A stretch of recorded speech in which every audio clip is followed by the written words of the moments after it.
Il y a des hommes qui aiment sincèrement. Et puis, il y a ceux qui apprennent à aimer comme on apprend à mentir. Lentement, froidement, méthodiquement. Nzalek faisait partie de ceux-là.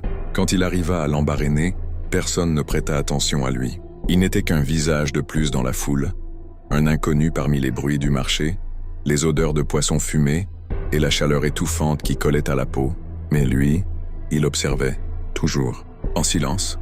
Appuyé contre un mur fissuré ou assis dans un coin d'ombre, il regardait les gens vivre comme on regarde un jeu dont on veut comprendre les règles. Il observait surtout les femmes, leurs regards, leurs gestes, leur silence. Certaines riaient de fort pour cacher leurs blessures. D'autres baissèrent les yeux pour ne pas attirer l'attention. Mais toutes, sans exception, portaient en elles un besoin. Et Nzalek avait compris une chose essentielle. Ce besoin était une porte. Et lui, il savait ouvrir les portes. Un après-midi lourd, presque suffocant, alors que le soleil écrasait les toits en tôle et que l'air semblait figé, il la vit pour la première fois, Séraphine. Assise seule à une petite table en bois, un cahier ouvert devant elle, elle corrigeait des copies avec une concentration presque fragile. Ses doigts fins jouaient parfois avec son stylo, et son regard, malgré son calme apparent, trahissait une fatigue profonde, une solitude silencieuse. Nzalek ne s'approcha pas immédiatement. Non, il resta là, à distance, à l'observer comme un chasseur observe sa proie avant de bouger. Il ne regardait pas seulement son visage, il regardait ses réactions, sa manière de respirer, sa façon de se redresser légèrement quand quelqu'un passait trop près. Et puis, il comprit.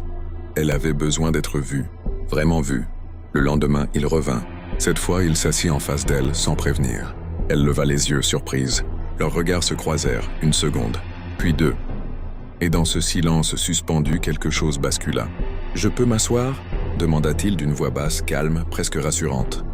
Elle hésita, juste une fraction de seconde, puis elle hocha la tête, et sans le savoir, elle venait d'ouvrir la porte. Les jours suivants, Nzalek revint. Pas trop, juste assez. Il ne se précipitait jamais. Il parlait peu, mais chaque mot semblait peser. Il lui posait des questions simples, mais il écoutait vraiment. Et c'était ça, son véritable piège. Parce que Séraphine n'avait pas l'habitude qu'on l'écoute. Pas comme ça, pas avec cette attention, pas avec ce regard. Un soir, la pluie commença à tomber. D'abord doucement, puis violemment. Ils étaient coincés sous un petit abri, l'eau frappant le toit en tôle avec une force presque hypnotique. Le silence s'installa entre eux, un silence lourd, chargé de quelque chose d'invisible. Puis Nzalek murmura presque comme un secret. « Tu mérites mieux que cette vie. » Elle tourna lentement la tête vers lui, et son cœur bascula. Parce que ces mots, personne ne les lui avait jamais dit. À partir de ce moment, tout était déjà terminé. Elle était à lui, les semaines passèrent, et Séraphine changea. Son sourire devint plus fréquent, son regard plus lumineux.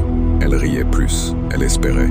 Et un soir, elle lui donna tout, sans réserve, sans doute, sans protection. Elle lui donna son amour, sa confiance, son corps, et même ce qu'elle n'aurait jamais imaginé offrir, sa sécurité.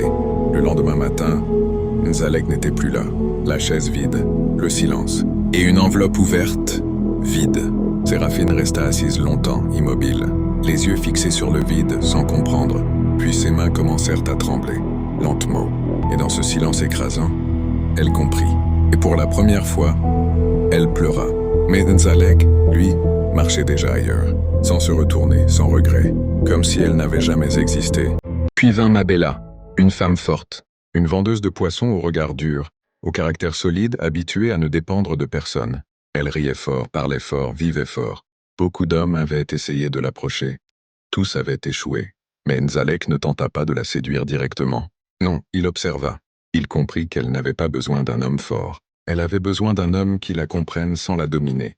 Alors il changea, il devint léger, amusant, présent sans être envahissant. Il la fit rire, vraiment rire.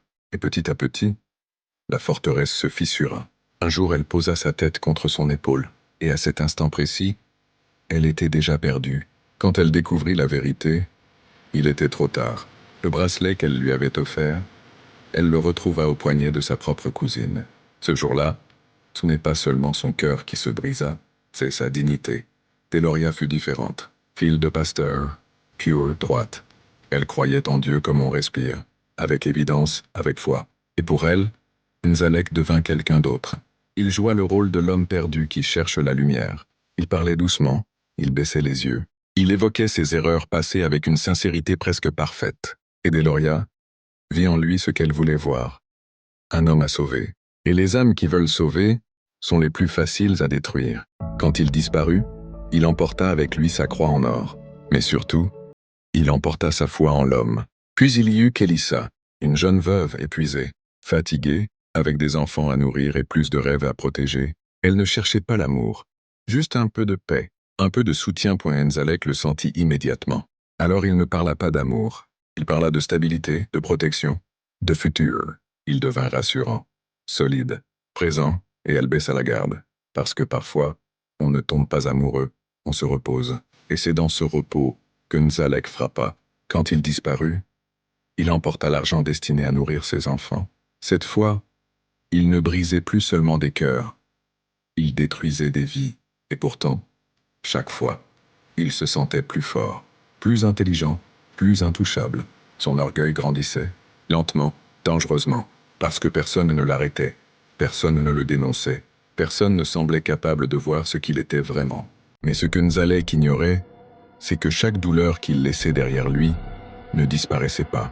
Elle restait quelque part, dans le silence, dans l'ombre, dans l'invisible. Un soir, alors qu'il marchait seul, le vent se leva brusquement. Un vent froid, inhabituel, presque irréel. Il s'arrêta, fronça légèrement les sourcils.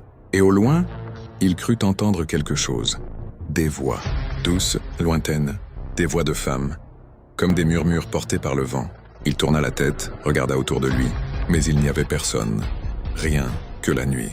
Et pourtant, une sensation étrange s'installa en lui.